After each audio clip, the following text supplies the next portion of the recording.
1 मार्च 1971 সিদ্ধি স্বরূপ बनने की सहज विधि। तो सिद्धि स्वरूप হওয়ার সহজ উপায়।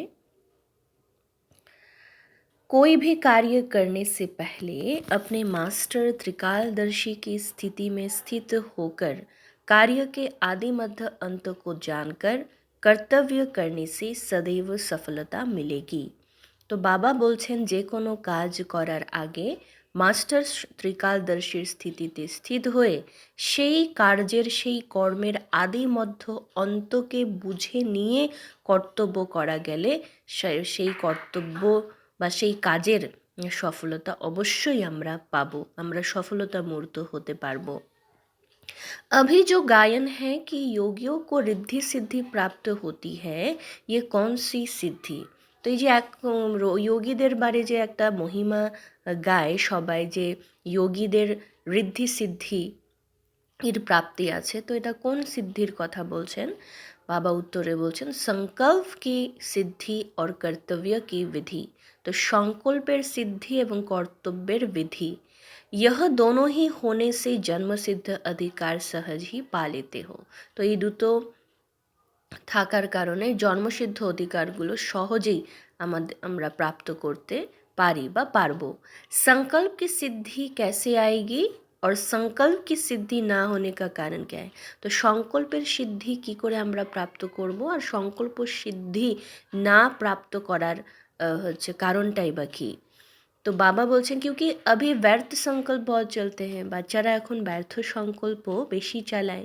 व्यर्थ संकल्प मिक्स होने से समर्थ नहीं बन सकते हो। তো ব্যর্থ সংকল্পের মিক্স হওয়ার কারণে সমর্থ হতে পারে না বাচ্চারা। जो संकल्प रचते हो उसकी सिद्धि नहीं होती है। তো যে সংকল্প আমরা রচনা করি সেগুলো একটাও সিদ্ধিকে প্রাপ্ত করতে পারে না। ব্যর্থ সংকল্পও কি সিদ্ধি তো हो नहीं सकती ना। তো ব্যর্থ সংকল্পের তো সিদ্ধি কখনো সম্ভব নয়। तो संकल्पों की सिद्धि प्राप्त करने के लिए मुख्य पुरुषार्थ यह है कि व्यर्थ संकल्प ना रच समर्थ संकल्पों की रचना करो। তো নিজের সংকল্পকে সিদ্ধ করার মুখ্য পুরুষার্থই হলো ব্যর্থ সংকল্প রচনা না করে সবসময় সমর্থ সংকল্পই রচনা করো। রচনা জাদা রচতে হো। তো এই সংকল্প আমাদের রচনা, তো এই রচনাকে যদি আমরা বেশি করে ফেলি, রচনার সংখ্যা যদি বেশি হয়ে যায়, इसलिए पूरी पालना कर उनको काम में लगाना ये नहीं कर सकते। তো রচনা বেশি হয়ে যাওয়ার কারণে প্রত্যেক সংকল্পের আমরা ঠিক করে পালনা করতে পারি না, এবং পালনা করে সেগুলোকে কাজেও লাগাতে পারি না, ফলে ওগুলো সিদ্ধও হয় না। जैसे लौकिक रचना भी अगर अधिक रची जाती है तो उनको लायक नहीं बना सकते। যেরকম কোনো মাতা পিতারও যদি অনেকগুলো সন্তান থাকে, তো তাহলে কিন্তু সবার যে পালনাটা ঠিকঠাক হয়ে ওঠে না, তারা কিন্তু লায়ক হয় না। इसी रीति से संकल्पों की जो स्थापना करते हो यह बहुत अधिक करते हो।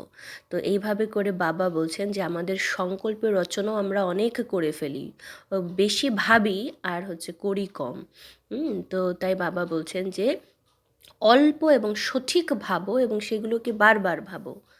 কিন্তু আমরা ব্যর্থ সংকল্প করে ফেলি, প্রচুর ভাবি, ফলে কিন্তু কোনোটাই করা হয় না। সংকল্পোं की रचना जितनी कम उतनी पावरफुल होगी। তো সংকল্পের রচনা যত আমরা কম করব তত কিন্তু সেগুলো পাওয়ারফুল হবে।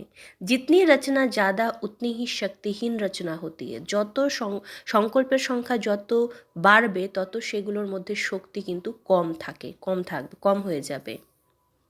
तो संकल्पों की सिद्धि प्राप्त करने के लिए पुरुषार्थ करना पड़े। व्यर्थ रचना कर उसकी पालना में समय बहुत वेस्ट करते हो। आज ব্যর্থ রচনা বন্ধ করো।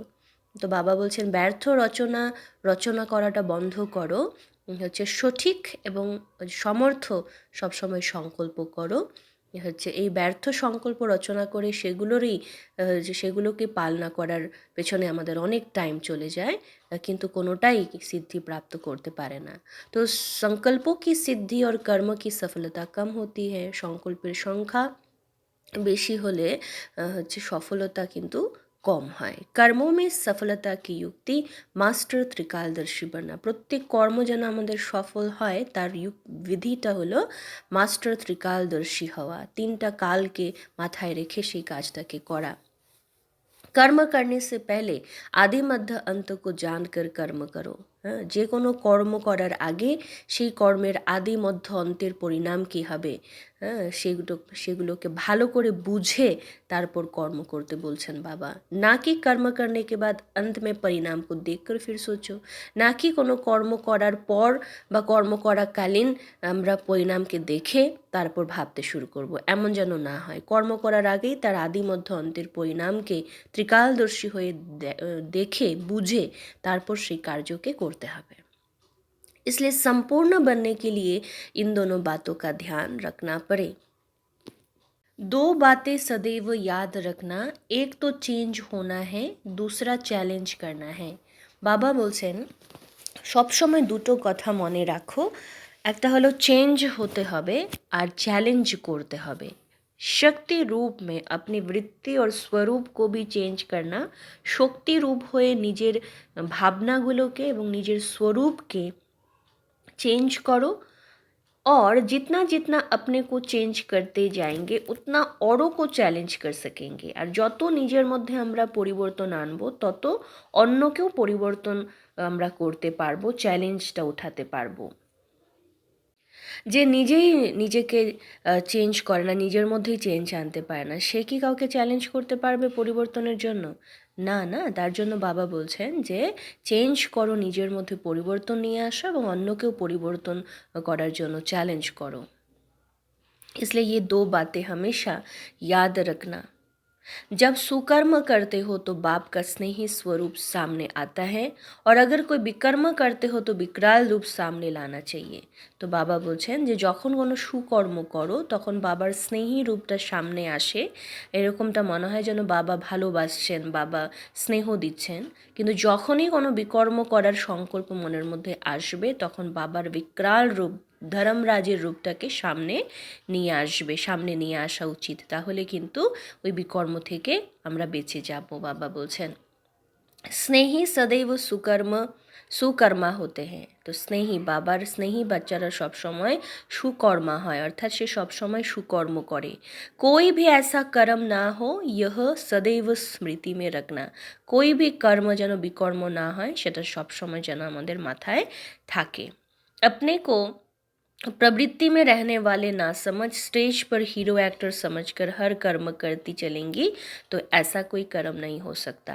তো যারা প্রবৃত্তিতে থাকে, সংসারে থাকে, তারাও যদি নিজেকে বিশ্বরূপী স্টেজের ওপরে দাঁড়িয়ে সেই কাজটা হচ্ছে, কর্মটা হচ্ছে, হিরো পার্ট প্লে করছে এরকম আন্ডারস্ট্যান্ডিং নিয়ে কাজ করে, তাহলে প্রত্যেকটা কর্মই কিন্তু হচ্ছে শ্রেষ্ঠ হবে, কোনো কর্ম বিকর্ম কখনোই হবে না।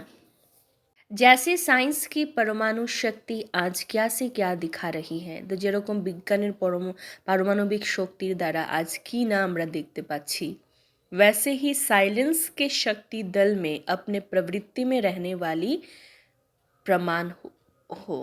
वह परमाणु शक्ति है और आप लोग सृष्टि के आगे एक प्रमाण हो। তো ওটা পারমাণবিক শক্তি, আর বাবার বাচ্চারা যারা প্রবৃত্তিতেও থাকছে তো তারাও বাবার জ্ঞানের প্রকৃষ্ট প্রমাণ।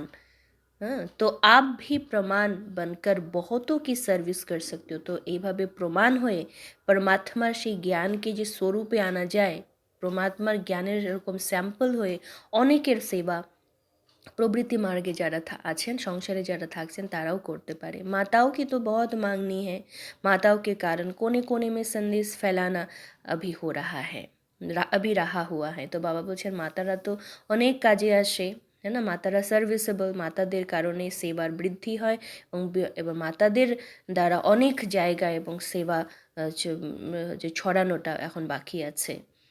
कई माताओं को संदेश ना मिलने की जिम्मेदारी आप लोगों के ऊपर है। তো এবার নিজে জ্ঞান পেয়ে শুধু নিজের মধ্যে যদি রাখি তাহলে কিন্তু সবার কাছে জ্ঞান পৌঁছাবে না, তাহলে অনেকের জ্ঞান থেকে বঞ্চিত থাকার যে অভিযোগ সেটা কিন্তু আমাদের মাথার ওপরে চড়বে। তার জন্য বাবা বলছেন নিজেও পরিবর্তন করো এবং সকলকে পরিবর্তনের জন্য এই জ্ঞানটাকে শোনাও এবং জ্ঞানটাকে ছড়িয়ে दाओ।